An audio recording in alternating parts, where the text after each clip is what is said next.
Manusia adalah makhluk sosial. Saya, Anda, dan kita semua memiliki kebutuhan untuk menjadi bagian dari suatu kelompok. Tapi apa artinya hidup berkelompok?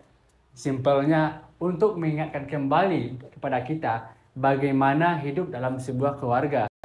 Mahasiswa yang kebanyakan anak rantau yang hidup jauh dari keluarga tentunya sangat membutuhkan kehidupan sosial yang hangat untuk mengobati kerinduan kepada keluarga yang ada di rumah. Kehidupan sosial ini dapat dirasakan melalui kegiatan pengabdian kepada masyarakat. Sebagai seorang mahasiswa, kita disibukkan dengan berbagai macam teori, rumus, dan juga konsep. Tapi pernahkah kita bertanya, apa gunanya semua ini? Dan bagaimana ilmu yang kita pelajari dapat membantu orang lain atau membantu masyarakat? Jawabannya cuma satu, yaitu melakukan pengabdian kepada masyarakat. Di sini kita melangkah keluar dari zona nyaman, melampaui batas teori, dan menemukan makna nyata dari ilmu pengetahuan. Kemudian kita akan berkesempatan untuk mengabdikan diri, menebar manfaat, dan mengembangkan masa depan yang lebih baik bersama masyarakat. Pengabdian kepada masyarakat merupakan salah satu dari Tridharma perguruan tinggi. Mengapa pengabdian kepada masyarakat sangat penting sebagai bentuk dari pelaksanaan Tridharma perguruan tinggi? Yang pertama, membantu menerapkan ilmu pengetahuan dan keterampilan. Pengabdian kepada masyarakat memberikan kesempatan bagi mahasiswa untuk menerapkan ilmu pengetahuan dan keterampilan yang mereka miliki di perkuliahan dalam kehidupan nyata. Yang kedua, meningkatkan kepedulian sosial. Pengabdian masyarakat dapat membantu mahasiswa mengembangkan kepedulian sosial dan rasa tanggung jawab terhadap masyarakat. Yang ketiga, membangun citra positif perguruan tinggi. Pengabdian masyarakat dapat membantu membangun citra positif perguruan tinggi di mata masyarakat. Yang keempat, memperbanyak pengalaman belajar. Pengabdian kepada masyarakat memberikan pengalaman belajar yang berharga bagi mahasiswa karena dapat belajar tentang realitas kehidupan masyarakat, memahami kebutuhan dan permasalahan mereka, serta mengembangkan solusi yang tepat dan juga efektif. Beberapa waktu yang lalu, saya berkesempatan untuk mengikuti program pengabdian masyarakat di kawasan Bromo Tengger Semeru. Di sana, fasilitas pendidikan tidak selengkap yang ada di perkotaan. Satu hal yang ada dalam pikiran saya sebelum melakukan kegiatan pengabdian, seberapa pintar anak-anak yang ada di sana dengan keterbatasan fasilitas pendidikan yang mereka miliki. Ternyata, kepintaran anak-anak di sana jauh lebih baik dari ekspektasi saya sebelumnya. Anak kelas 1 SD, mereka sudah bisa membaca dengan lancar, berhitung, dan mereka tahu bagaimana sopan santun kepada orang yang memiliki keyakinan berbeda dengan mereka, karena mayoritas anak-anak di sana memiliki agama Hindu.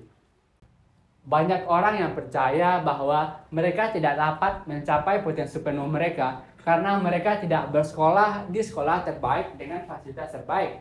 Mereka mungkin merasa bahwa mereka orang yang rugi karena mereka tidak memiliki kesempatan yang sama dengan orang lain. Tetapi saya di sini untuk memberitahu kepada kita semua bahwa pernyataan itu tidaklah benar. Kemampuan belajar tidak ditentukan oleh gedung ataupun peralatan. Kemampuan belajar ditentukan oleh kemauan untuk belajar dan tekad untuk sukses. Kondisi nyata di tempat pengabdian ini memberikan bukti bahwa fasilitas tidak menjadi hambatan. Yang penting adalah keinginan untuk belajar. Wujud pengabdian masyarakat di lingkungan kampus dapat dilakukan melalui desa binaan. Desa binaan merupakan suatu program kerja atau kegiatan yang dilakukan oleh organisasi kemahasiswaan untuk membantu menyelesaikan permasalahan, membangun hubungan yang baik antara mahasiswa dan masyarakat, serta mengembangkan potensi di suatu desa. Di sini, ilmu pengetahuan tak hanya terpaku di teori, tetapi diimplementasikan dalam aksi nyata untuk membantu menyelesaikan masalah yang ada di masyarakat. Di desa binaan, mahasiswa dan kampus bersatu, berkolaborasi, dan membawa perubahan positif. Pengabdian di desa binaan bukan hanya tentang membangun fisik, tetapi juga membangun hubungan yang erat dengan masyarakat, menyelami budaya lokal, dan belajar dari kearifan lokal yang ada. Kami menjadi bagian dari komunitas, merasa memiliki desa, dan berusaha membawa perubahan yang positif. Kemudian, sebagai seorang mahasiswa Universitas Diponegoro yang aktif dalam organisasi mahasiswa, khususnya BEM Undip, saya bersama dengan teman-teman dari bidang sosial masyarakat memiliki desa binaan, yaitu Desa Sambirjo yang memiliki potensi wisata dan kearifan lokal yang sangat baik. Tetapi, mereka terkendala dalam melakukan pengembangannya. Yang kami lakukan di sana tidak sekedar membantu, tetapi kami juga mengajak masyarakatnya untuk berpartisipasi langsung dalam setiap keputusan yang kami ambil. Contohnya, dalam pengurusan sertifikat desa wisata, kami tidak membuatkan dokumen yang dibutuhkan, tapi kami mengajarkan kepada mereka bagaimana cara membuat dokumennya, dengan tujuan apa, agar apa yang mereka inginkan dapat tercapai dan mereka tahu dan paham bagaimana cara melakukannya. Suatu bukti nyata keberhasilan pengabdian ini yaitu saat Desa Sambirjo berpartisipasi dalam ajang Beringin Kultur Festival 2023 dan berhasil mendapatkan penghargaan terbaik karena mereka bisa mengelola dan mengembangkan potensi yang ada di desa wisata mereka. Apakah kita tahu seberapa banyak desa binaan yang ada di Universitas Diponegoro? Saat ini di Universitas Diponegoro terdapat sebanyak 34 desa binaan dari berbagai organisasi mahasiswa yang aktif mengikuti kegiatan PPK Ormawa. PPK Ormawa merupakan suatu program penguatan kapasitas organisasi mahasiswa melalui serangkaian proses pembinaan oleh perguruan tinggi yang diimplementasikan dalam program pengabdian dan pemberdayaan kepada masyarakat.